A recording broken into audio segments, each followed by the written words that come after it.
Good evening class, welcome to my channel.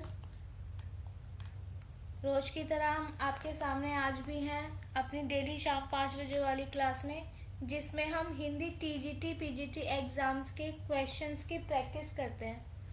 आज की video भी हम रोज़ की तरह ही स्टार्ट करते हैं। आज की वीडियो का हमारा पहला क्वेश्चन देखें। आत्मजयी के रचनाकार कौन है? कुंवर नारायण, श्रीकांत वर्मा, नरेश मेहता या फिर धूमिल। इसके आंसर की बात करें तो इसका आंसर हो जाएगा ऑप्शन नंबर ए, कुंवर नारायण। आत्मजयी जो है वो कुंवर नारायण द्वारा रचित है। आत्मजयी के अगर प्रकाशन वर्ष की बात करें तो ये है 1965, जो कि कुंवर नारायण द्वारा रचित है। कुंवर नारायण की अन्य रचनाओं को देखते हैं। इनकी रचनाओं में आ जाएगा, एक आपने आत्मजयी देख लिया, फिर है इनकी चक्रव्यूह, परिवेश हम तुम,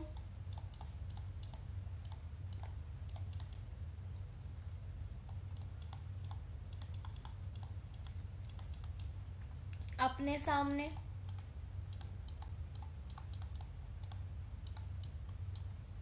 कोई दूसरा नहीं,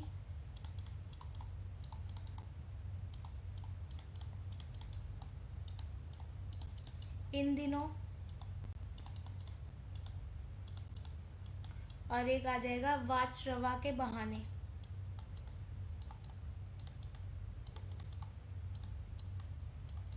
ये सब जो है कुंवर नारायण की रचनाएं हैं। जो स्टूडेंट मेरी क्लास पहले से देख रहे हैं उन्हें पता होगा कि हम यहाँ चारों ऑप्शंस के बारे में जानते हैं। तब हम ऑप्शन नंबर बी देखते हैं, श्रीकांत वर्मा। यहीं पर हम श्रीकांत वर्मा की रचनाओं को देखते हैं। श्रीकांत वर्मा की रचनाओं में आ जाएगा भटका मेघ,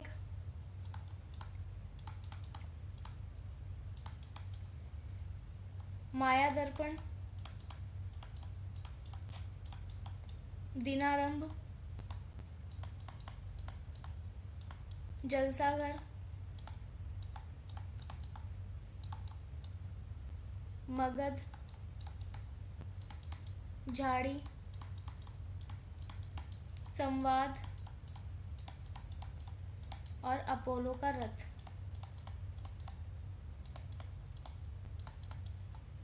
श्रीकांत वर्मा की ये रचनाएं मैंने आपको कल की वीडियो में भी बताई थी। अब है नरेश मेहता। नरेश मेहता की रचनाएं देखें। इनकी भी रचनाएं मैं आपको बहुत बार बता चुकी हूँ। नरेश मेहता की रचनाओं में आ जाएगा शबरी, अरण्या, पुरुष, प्रवाद पर्व, महाप्रस्थान, संशय की एक रात,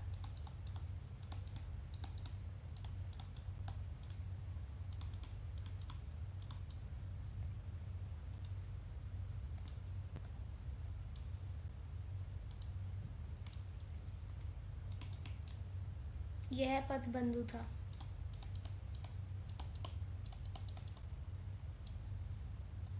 ये सब जो है नरेश मेहता की रचनाएं हैं। यहीं पे हम धूमिल की रचनाओं को भी देखते हैं। धूमिल की रचनाएं भी आपके एग्जाम्स में बहुत बार पूछी जाती है। इनकी रचनाओं में आ जाएगा संसद से सड़क तक,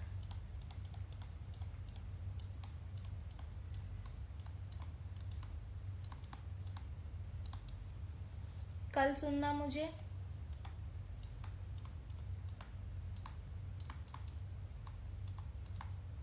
और एक है इनका सुदामा पांडे का प्रजातंत्र।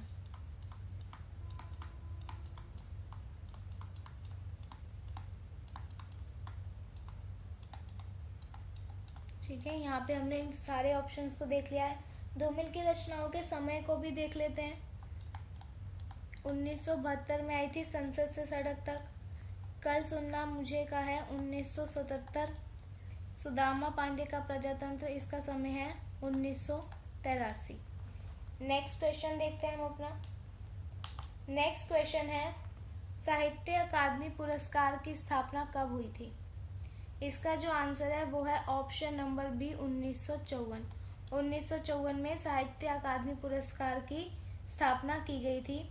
और ये जो है ये भारत का एक प्रतिष्ठित साहित्यिक सम्मान है जो कि विभिन्न भाषाओं में जो उत्कृष्ट साहित्यिक कृतियाँ होती हैं उनको प्रदान किया जाता है। इसकी जो शुरुआत थी वो भारतीय साहित्य को प्रोत्साहित करने और लेखकों को सम्मानित करने के उद्देश्य से की गई थी। नेक्स्ट क्वेश्चन देखें। हिंदी का पहला ज्ञानपीठ पुरस्कार किसे मिला? सुमित्रानंदन पंत, रामधारी सिंह दिनकर, हरिवंश राय बच्चन या फिर महादेवी वर्मा? इसके आंसर की बात करें तो इसका आंसर है ऑप्शन नंबर ए, सुमित्रानंदन पंत।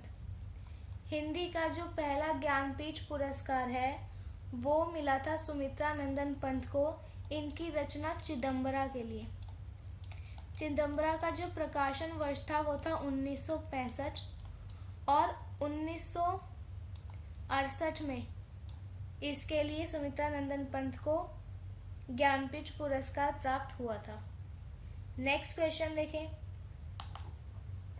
भारत भारती किसकी रचना है? जयशंकर प्रसाद, मैथिली शरण गुप्त, सूर्यकांत त्रिपाठी निराला या फिर सुमित्रानंदन पंत? इसके आंसर की बात करें तो इसका आंसर हो जाएगा option number B, Maithili Sharan Gupt. Bharat Bharti जो है मैथिली शरण गुप्त की रचना है। बाकी के ऑप्शंस को देखते हैं। जयशंकर प्रसाद की रचनाओं की बात करें तो इसमें आ जाएगा कामायनी, आंसू, लहर, झरना। ये जो है ये जयशंकर प्रसाद के काव्य हैं। ठीक है, जयशंकर प्रसाद के नाटक देख लेते हैं। नाटकों में आ जाएगा स्कंदगुप्त, चंद्रगुप्त, ध्रुव स्वामिनी। जयशंकर प्रसाद के उपन्यास देखें तो इनके उपन्यासों में आ जाएगा कंकाल, तितली और एक है इरावती। इनका जो इरावती उपन्यास है ये इनके द्वारा रचित एक अधूरा उपन्यास है। ठीक है, मैथिली शरण गुप्त की रचनाओं को देखते हैं। मैथिली शरण गुप्त की रचनाओं में आ जाएगा एक तो यही है भारत भारती, इसका जो रचना काल है वो है 1912। मैथिली शरण गुप्त की अन्य रचनाएं देखें। साकेत, इनके समय भी देखते हैं क्योंकि इनके समय से भी बहुत बार क्वेश्चन आते हैं। साकेत जो है वो 1931, यशोधरा 1932,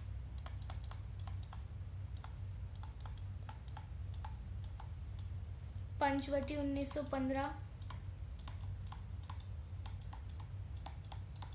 किसान 1916,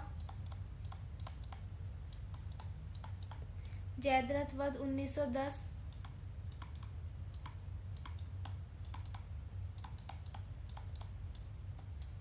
नहुष 1940,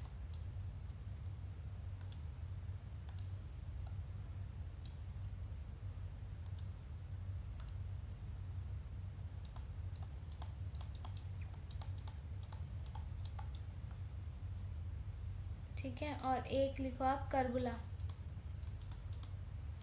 इसका समय है 1942। निराला की रचनाएं देखते हैं। निराला की रचनाओं में सबसे पहले आ जाएगा राम की शक्ति पूजा,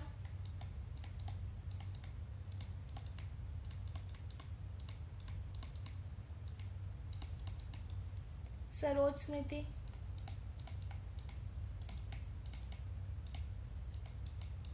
अनामिका,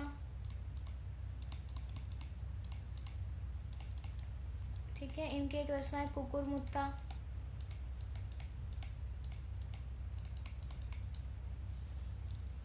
नए पत्ते और एक लिखो परिमल। ये सब है निराला द्वारा रचित। सुमित्रानंदन पंत की मैंने आपको बहुत बार रचनाएं बताई हैं, यहाँ पे एक बार और देख लेते हैं। इनकी रचनाओं में आ जाएगा वीणा, पल्लव, गुंजन, युगवाणी, लोकायतन, एक है इनकी कला और बूढ़ा चांद,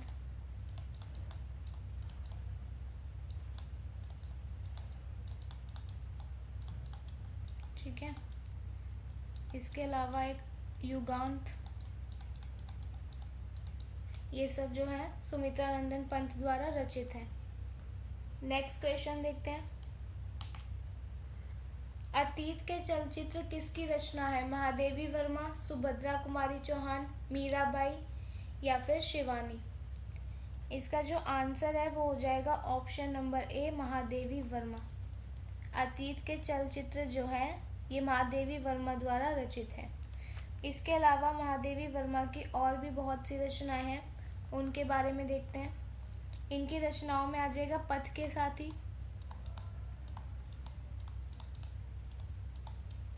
ठीक है, यामा,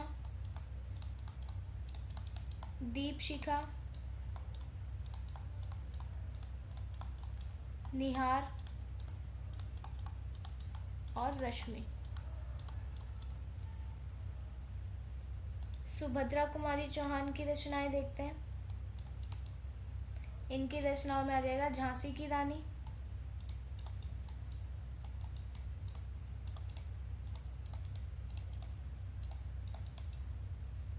वीरों का कैसा हो वसंत,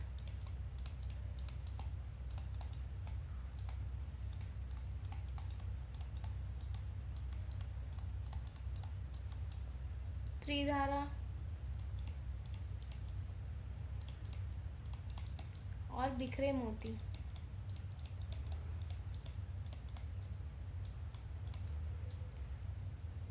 मीराबाई की प्रसिद्ध रचना आ जाएगी नरसिंह जी का मायरा,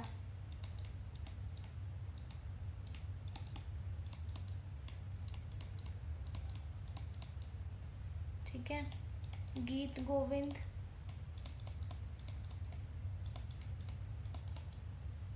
राग सोरठ के पद,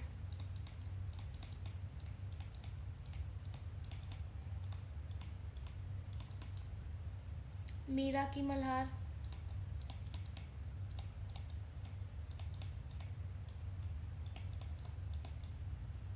मीरा पदावली और एक लिखो आप गरबा गीत। ये सब जो है मीरा द्वारा रचित है। शिवानी की रचनाएं देखें। शिवानी की रचनाओं में आ जाएगा कृष्णकली, कालिंदी और अतिथि। ये जो है शिवानी की रचनाएं हैं। नेक्स्ट क्वेश्चन देखते हैं।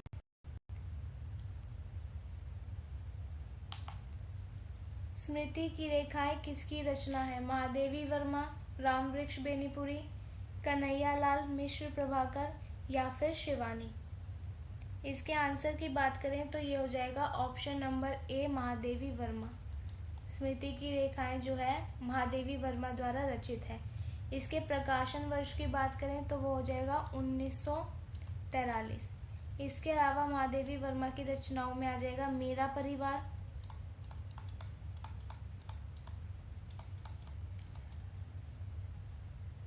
और श्रृंखला की कड़ियाँ। इनकी बाकी रचनाएं मैंने आपको लास्ट क्वेश्चन में बताई थी।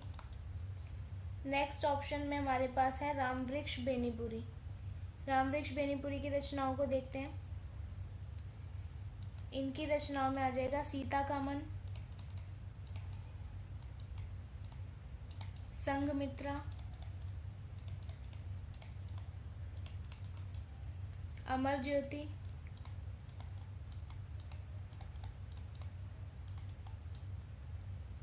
शकुंतला, नया समाज, बैजू मामा, विजेता,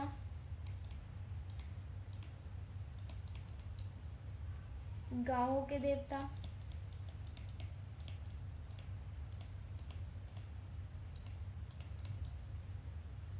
और एक नेत्रदान। ये सब जो है रामवृक्ष बेनीपुरी द्वारा रचित है। कन्हैयालाल मिश्र प्रभाकर, इनकी रचनाओं को देखते हैं। इनकी रचनाओं में आ जाएगा नई पीढ़ी पुराने विचार,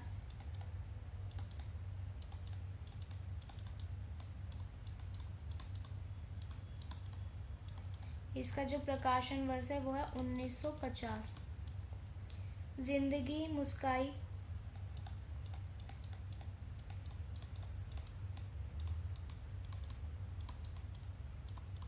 उन्नीस सौ 54 में। माटी हो गई सोना,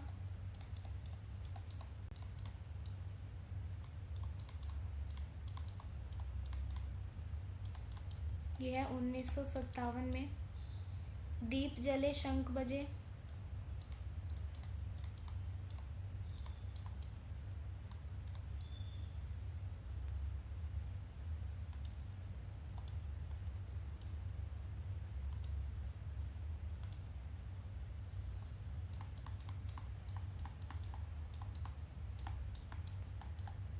उन्नीस सौ 58 में। बाजे पायलिया के घुंघरू,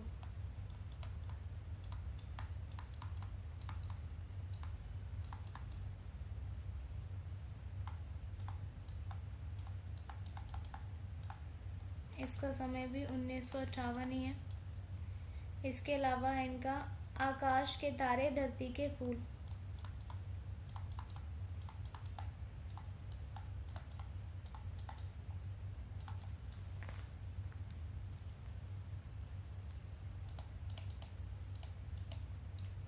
इसका समय है 1952। ठीक, यहाँ पे हमने सभी ऑप्शंस को देख लिया है। अब बचे एक शिवानी। शिवानी की रचनाएं भी देखते हैं। यहाँ पे देखते हैं शिवानी की रचनाएं। इनकी रचनाओं में आ जाएगा मेरा बेटा,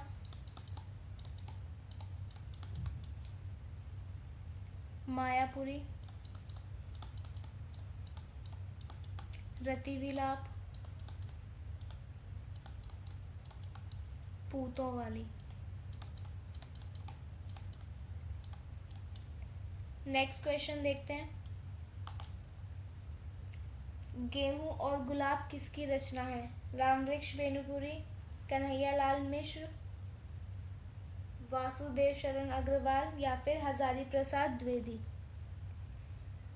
इसका जो सही आंसर है वो हो जाएगा option number A, Rambriksh Benipuri. Rambriksh Benipuri की बहुत सी रचनाएं मैंने आपको बता दी हैं। एक दो रचनाएं यहाँ पे और देखें।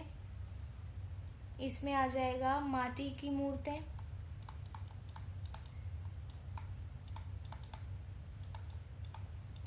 जंजीरें और दीवारें,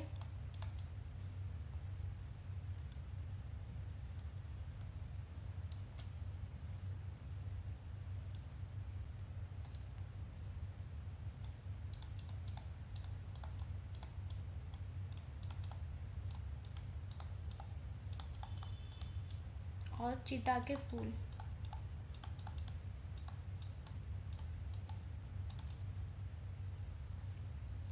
बाकी इनकी रचनाएं मैंने आपको पहले ही बता दी है।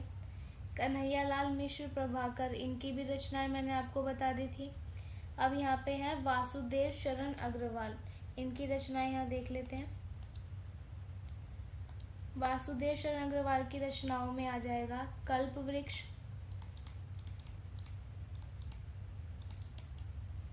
भारत की एकता,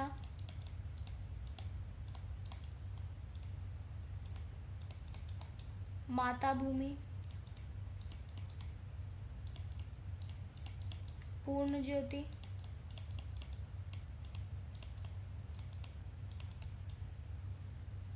वाग्धारा,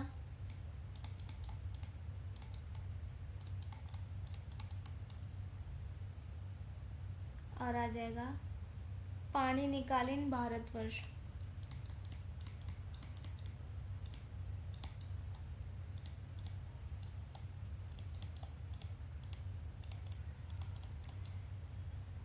हजारी प्रसाद द्विवेदी की रचनाएं देख लेते हैं। इनकी रचनाओं में कुटज,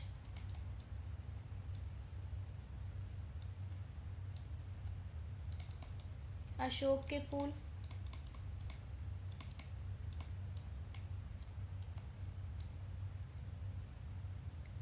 साहित्य सहचर,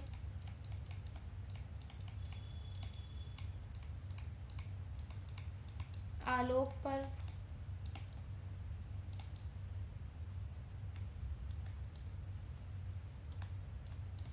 ठीक है। और इनके उपन्यास में आ जाएगा अनाम दास का पोथा,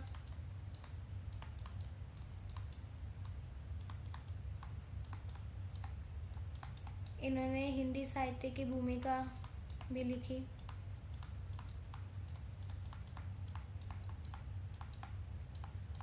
ये सब जो है हजारी प्रसाद द्विवेदी द्वारा रचित है। नेक्स्ट क्वेश्चन देखें। छायावाद में किस तत्व की प्रधानता है? सामाजिक यथार्थ, प्रकृति प्रेम और वैयक्तिकता, राष्ट्रीयता या फिर धार्मिकता?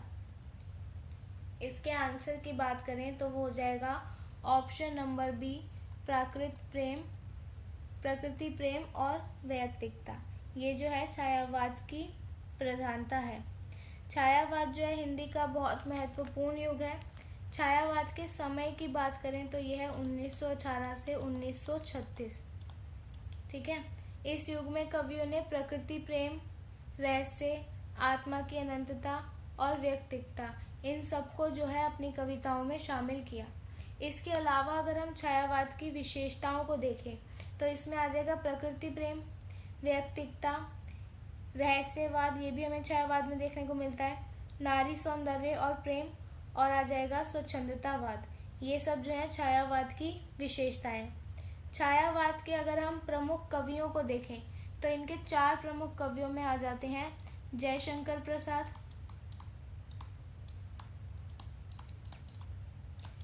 सूर्यकांत त्रिपाठी निराला,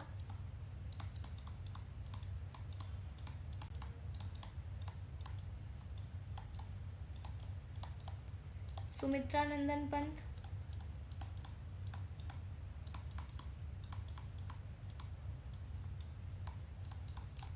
और आ जाएगा महादेवी वर्मा।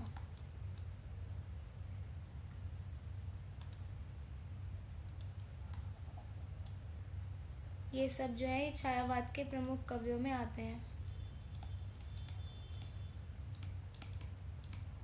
यहीं पे इनकी एक एक रचनाएं देख लेते हैं। एक सेकंड। जयशंकर प्रसाद की रचना देखें तो इसमें आ जाएगा कामायनी।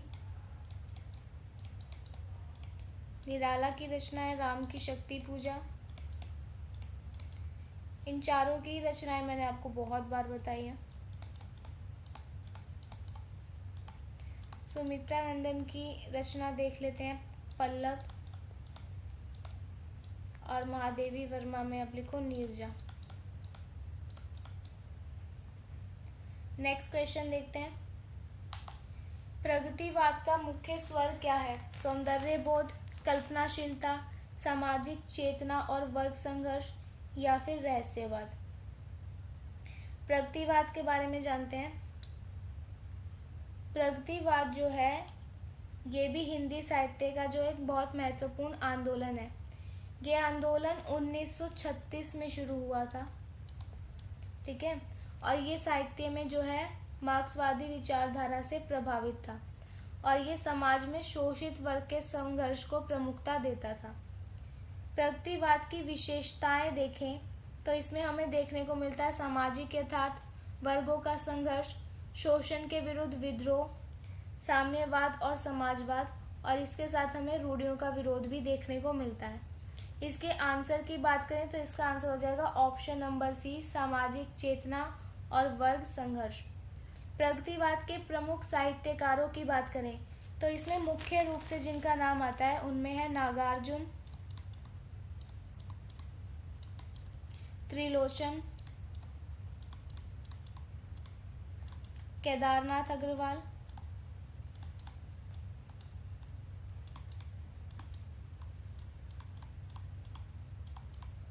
रामविलास शर्मा,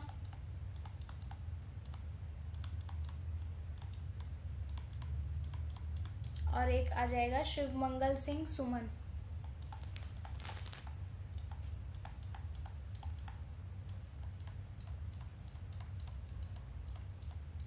इन सभी की एक एक रचना भी हम यहाँ पे देख लेते हैं। नागार्जुन की रचना में आ जाएगा युगधारा।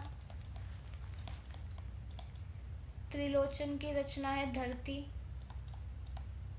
केदारनाथ अग्रवाल की रचना लोकगीत। रामविलास की रचना साहित्य और समाज।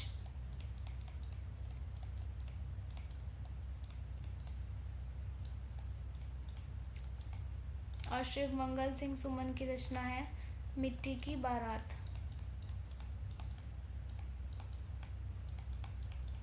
तो ये सभी जो है प्रगतिवाद के प्रमुख साहित्यकार और उनकी रचनाएं हैं। नेक्स्ट क्वेश्चन देखें। प्रयोगवाद किस पर बल देता है?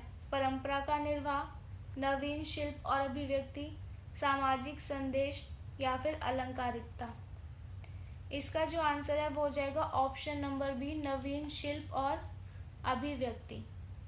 प्रयोगवाद की शुरुआत की बात करें तो इसकी शुरुआत 1943 में हुई थी, ठीक है।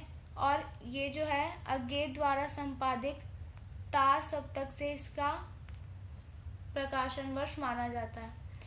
ये जो साहित्य है इसमें हमें नवीनता, प्रयोग और व्यक्तिगत अभिव्यक्ति, ये सब जो हमें देखने को मिलता है।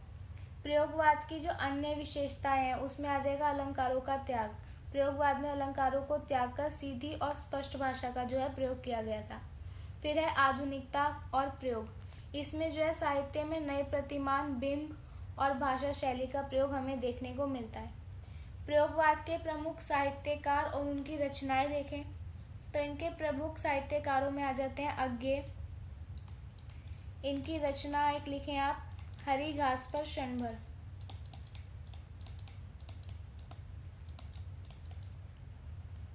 इसमें दूसरे साहित्यकार जो आ जाते हैं वो आएगा शमशेर बहादुर सिंह।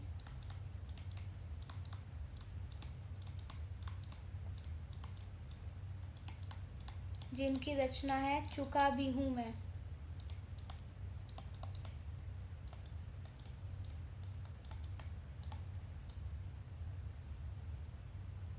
फिर है नमिता गोखले।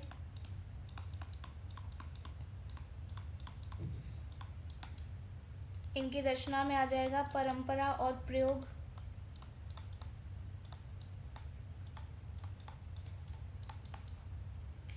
रघुवीर सहाय।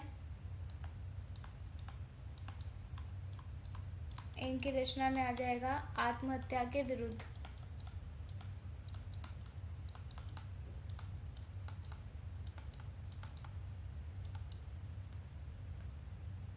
नेक्स्ट क्वेश्चन देखते हैं। नई कविता की प्रमुख विशेषता क्या है?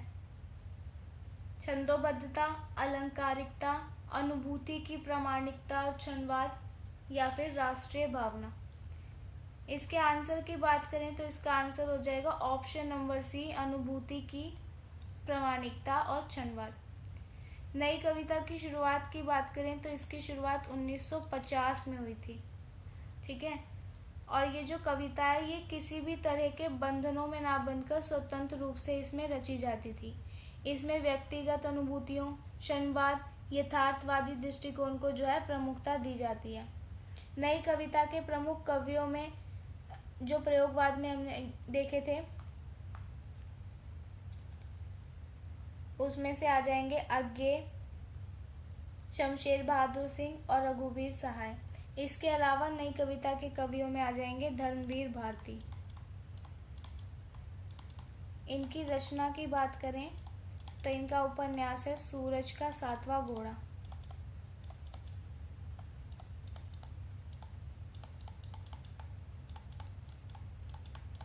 तो जो अनुभूति की प्रामाणिकता और क्षणवाद है ये नई कविता की प्रमुख विशेषता है।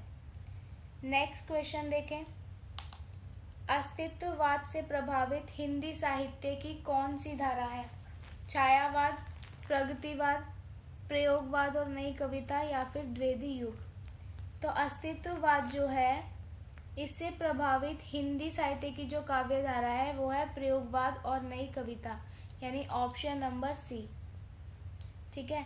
अस्तित्ववाद एक दार्शनिक विचारधारा है जिसमें व्यक्तियों के स्वतंत्र अस्तित्व, चुनाव और आत्मबोध, इन सबको जो है प्राथमिकता दी जाती है।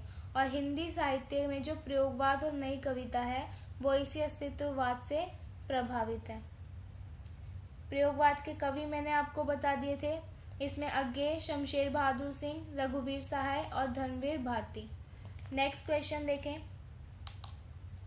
आंचलिक उपन्यास के प्रवर्तक कौन माने जाते हैं? प्रेमचंद, यशपाल, फणीश्वरनाथ रेणु या फिर नागार्जुन। इसके आंसर की बात करें तो इसका आंसर हो जाएगा option number C, Phanishwarnath Renu. ये जो है आंचलिक उपन्यास के प्रवर्तक माने जाते हैं। इनके द्वारा रचित आंचलिक उपन्यासों में सबसे पहले आ जाएगा मैला आंचल। ये इनका आंचलिक उपन्यास है। फणीश्वरनाथ रेणु के अन्य उपन्यासों को देखें तो उसमें आ जाएगा परती परिकथा,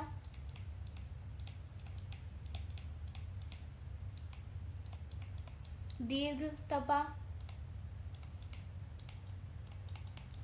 जुलूस, कितने चौराहे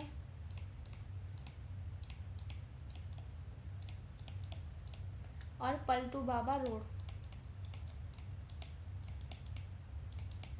ये सब जो हैं फणीश्वरनाथ रेणु के उपन्यास हैं। नागार्जुन के उपन्यास भी देख लेते हैं। नागार्जुन के उपन्यासों में आ जाएगा रतिनाथ की चाची,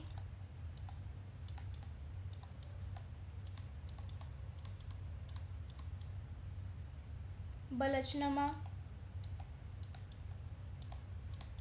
नई पौध, बाबा बटेसर नाथ,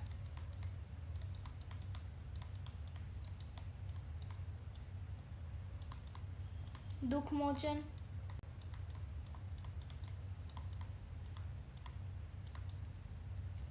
वरुण के बेटे,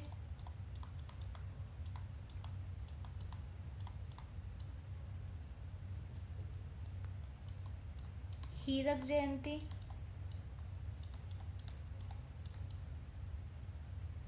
और उग्र तारा।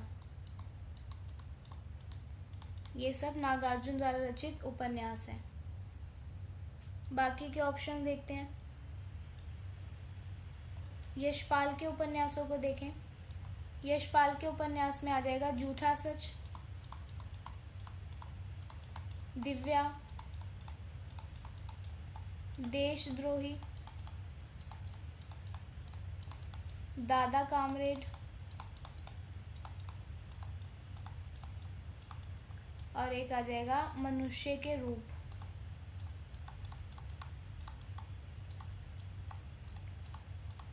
अब ऑप्शन नंबर ए देखते हैं, प्रेमचंद। प्रेमचंद के उपन्यासों को देखते हैं। प्रेमचंद के उपन्यास बहुत इम्पोर्टेंट है, तो हम इनके प्रकाशन वर्ष भी साथ में देखेंगे। प्रेमचंद के उपन्यासों में आ जाएगा, एक सेकेंड,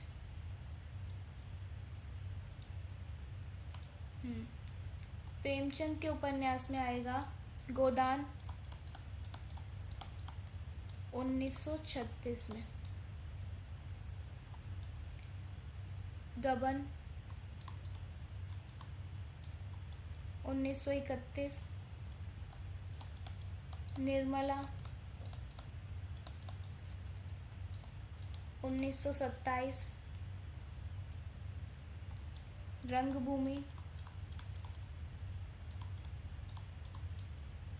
1925, कर्मभूमि 1932, सेवा सदन 1918, प्रेमाश्रम 1922 में, कायाकल्प 1926 और एक आ जाएगा मंगलसूत्र। 1949। मंगलसूत्र जो है ये प्रेमचंद द्वारा रचित एक अधूरा उपन्यास है। नेक्स्ट क्वेश्चन देखते हैं। दलित साहित्य का मुख्य उद्देश्य क्या है? सौंदर्य की अभिव्यक्ति, मनोरंजन, सामाजिक समानता और अधिकार, और फोर्थ ऑप्शन हमारा आ जाएगा धार्मिक प्रचार। इसका आंसर जो हो जाएगा ऑप्शन नंबर सी, सामाजिक समानता और अधिकार। ये जो है दलित साहित्य का मुख्य उद्देश्य है। कुछ प्रमुख दलित साहित्यकारों को देखते हैं। दलित साहित्यकारों में सबसे पहले जो नाम आता है वो है ओम प्रकाश वाल्मीकि।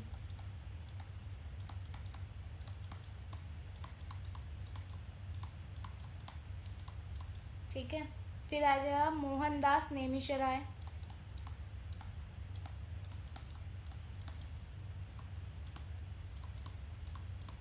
दलित साहित्य से भी आपके एग्जाम में बहुत बार क्वेश्चन पूछे जाते हैं, इसलिए इसे बहुत ध्यान से देखें।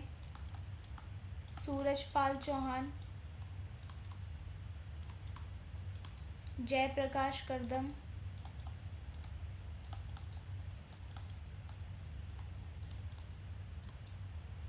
और एक है तुलसी राम। ध्यान से देखना है, तुलसी राम है। यहीं पे हम इनकी रचनाएं भी देख लेते हैं। ओम प्रकाश वाल्मीकि की रचना है जूठन। मोहनदास नेमिशराय में आ जाएगा अपने अपने पिंजरे।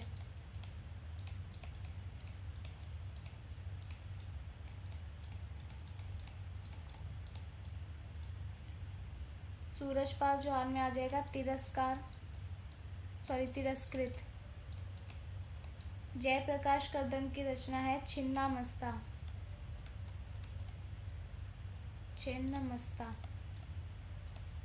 और तुलसी राम की रचना में आ जाएगा मणिकर्णिका। तो ये सब जो है कुछ दलित साहित्यकार और उनकी रचनाएं हैं। इसी के साथ हमारा आज का वीडियो हम यहीं खत्म करते हैं। वीडियो पसंद आया हो तो वीडियो को लाइक एंड शेयर करना ना भूलें और चैनल को ज़रूर से सब्सक्राइब करें। मिलते हैं अब हम अपने नेक्स्ट वीडियो में, तब तक के लिए थैंक यू।